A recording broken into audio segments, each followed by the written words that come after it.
Custom field management is finally in Crono. Let's create 4 types and check them out.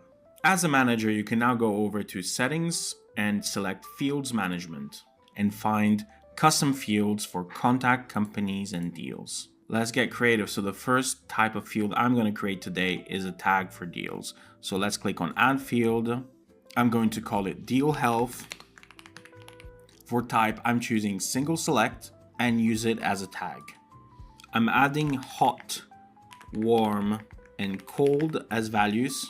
It is now created, and if I hop over on deals and click on any deal, I can select the deal health.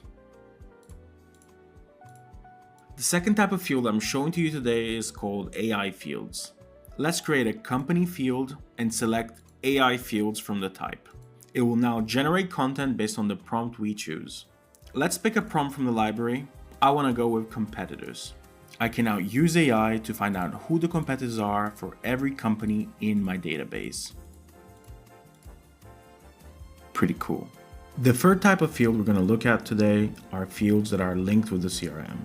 Let's add a field and pick linked with CRM. I now have a list of existing CRM fields. Let's select one. As you can see, it loaded the values from the CRM. If I now go to a contact card and select other fields, I can see the field we created, and if I select one, in this case IT, I can go to the CRM and see that the field has been updated. The last type of field I want to look at today are generic fields. I've created a few of them. Let's see what they look like in a contact card. Under other fields, I can now arrange them in different orders and insert the values. It's time for you to get creative with fields. This was Feature of the Week 4. Thanks for watching.